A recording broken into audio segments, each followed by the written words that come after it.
and welcome back to Zayshin Webisodes, where sustainability meets style. I'm your host, Afreed Butt, the founder of Zayshin, a brand rooted in sustainable and ethical practices. Today, I am honored to introduce a truly inspiring guest, Clementina Martinez-Mazarve, widely known as Sustainable Latina. Clementina is an award-winning sustainable fashion designer, climate artist, and filmmaker with over 20 years of experience in the industry. Her work spans across design, upcycling, and creative storytelling, all rooted in a mission to bring awareness and action to the climate crisis. She is not only reimagining fashion, but also reshaping the way we think about culture, identity, and sustainability through her art and films. In this conversation, we'll explore Clementina's journey as a designer and creative, what inspired her to dedicate her career to eco-fashion, and how she continues to lead with impact through design, upcycling, and advocacy. So we're gonna have a wonderful conversation, so let's dive into it. So, hey, thank you very much again for joining us here on Zayshin Webisodes. We got our wonderful guest here, Clementina Martinez-Mazarve. Hola, ¿cómo están? Hi, Martinez. Thank you so much for joining us here. Thank you so much. And my moniker is Clementina Sustainable Latina. I'm here to represent, because this is definitely much bigger than myself. And that's exactly why I wear that badge of honor. Beautiful. Yeah, we'll talk about that. We'll go deep into that. And before we start anything, I just wanted to say we got the OGs in the house today. Yes, for sure. 100%. I'm an OG. 100%. And exactly. The OGs, I was very, very waiting for this episode to be happen so we can discuss from the beginning when everything started, how it all started, and how the shift happens into the fashion industry. Because you can give us the insights and the background stories that a lot of people don't know, or it does not come out, you know? Yeah. So true. We'll start from the beginning, Clementina. Please. Well, from the beginning, going back to my childhood. Is that how far you want me to go back? Exactly. So yes. I'm a first generation Mexican American. I lived on a migrant camp when I was a young girl. And that kind of set the tone for the activist in me, because my father marched with Cesar Chavez, Dolores Huerta, and just seeing him marching and gathering, groups of people, and then also seeing how change can happen. People is power, and then also just witnessing when he was, like when he'd come home and he'd be telling us stories about what happened when he was working in the fields. And some of the stories he would say were like, my eyes and my ears would be like, that's not possible. And my dad would be like, yes, the planes came over us and they sprayed us with pesticides. Ooh. And I was like, how could they do that? Working in the fields, you all are human beings, even animals. You won't. What year was that? Oh, that was back in the 70s. Oh. Okay. Mm-hmm.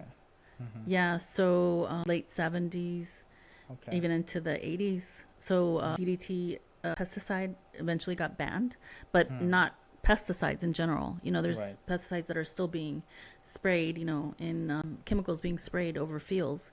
Right. Hopefully not over the workers anymore. But every once in a while I do hear some stories. So, but back then they would just be spraying the fields with the workers working on them.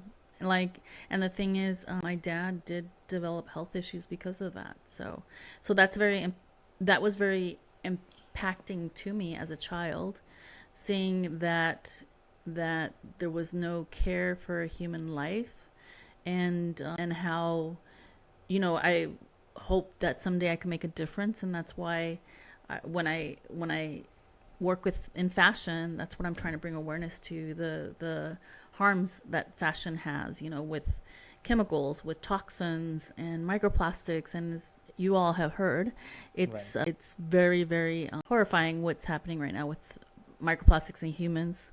I mean, we've known that they've been in animals and creatures and in the ocean, but now we're seeing the evidence that it's in humans. And I've been tracking this for quite some time. I would say that probably 2020, I remember I was probably one of the first people in fashion that started talking about it and bringing. I kept talking about it. There's an app, Clubhouse. I don't know if anyone's familiar with. So Okay. I was on there during the pandemic, and I would be like talking about it all the time. So anybody that heard me, Hmm. and there was a lot of people that heard me, Is that a I would be video talking about. platform or you just type a blog? It's an audio platform, Oh, and okay. so anyone that was listening to me back then, they know, like, oh yeah, I remember Clementina. She was talking about those microplastics and Hmm. her cyborg babies and Oh, cyborg humans, and that's what my film is about right now. The that I'm in pre-production. wow. It's titled Cyborg Human, and it's on the dystopian future of what humans, are going to look like because of the microplastics if we don't heed our warnings that we have right now. So Wow. yeah, and I'm excited because that's gonna segue into the film that I had during the pandemic, which is Upcyclers, Fashion's Hmm. Climate Frontliners, Yes. and the Full director one. was Roxana Chapela, and it was the first film that was speaking on the movement of upcycling. Hmm. So yeah, so I'm really excited for people to learn more about this film, and it's going to go into crowdfunding. So I'm definitely going to make sure that the community, la comunidad, everybody comes together because I think they would be very excited about the film. Wow, that's amazing. So, from after your dad's thing, we'll talk about the film. I Yeah, have a very great for sure. questions for that film and the previous one that you did. But I want to understand about what you did after, and because the story that you told me and we discussed in our intro call before, I say that there was a big hand of your parents to raising you up to be more conscious about these things, and especially the culture and the things that you adopt from them. So I want people to know, or the parents who gonna listen to it, so they can raise their kids like that way. I'm sorry. Can you repeat the question? How can you repeat the question? I'm so sorry. Yeah, so I was saying that because the way that you raise up, your parents brought you, there's a lot of skills that you learn from them that you mentioned about that time. So I Oh yes, absolutely. right. Yes. So how Well, I just spoke about my father, and how that inspired me and set, was so impactful mhm, in how I think about going forward with the future. But I also wanted to make sure that I mention my mom because she's a really big influence on the creative aspect because mhm, we grew up with, not much, but we had the most important things. We had food, clothing, a roof, and everything, all the necessities. But then as far as the extra things, like, people are always buying so much clothes and all that. We didn't have that because my mom would make, she would make all my clothes. And then she taught me how to make clothes as well. But as a mhm, young child, I remember like 5 years old yeah, and asking, there was other girls in my kindergarten class, first grade class, that had their Barbies, and they were buying clothes, extra clothes for their Barbies. And I remember asking my mom, like, I por favor puedo comprar una ropita para mi Barbie, and she would be like, oh, if you want to get something for your Barbie, you're gonna have to make it yourself. And I mhm, and I said, oh, okay. So then and I said, okay, mom. And she would have tons of scraps of fabric and clothing, that she was repurposing. So she was an upcycler. She was like the OG of OGs. mm, And so yeah, so I learned how to use things that were around the house, scraps of fabric that were left over from her designs, the back of curtains, like old curtains. I'd cut those up. Things around the house like pasta, pinto beans, rocks outside, twigs, anything I could find. I would be making not just fashion, but creating. I create these little villages made out of all these things that I found inside my house or in my backyard or wherever I would go to a park. And I think I would spend like hours and hours and hours. But I think that really instilled me to be very innovative mhm, about and being very resourceful. And now I'm in a place where I feel ultra confident that I can create whatever I desire.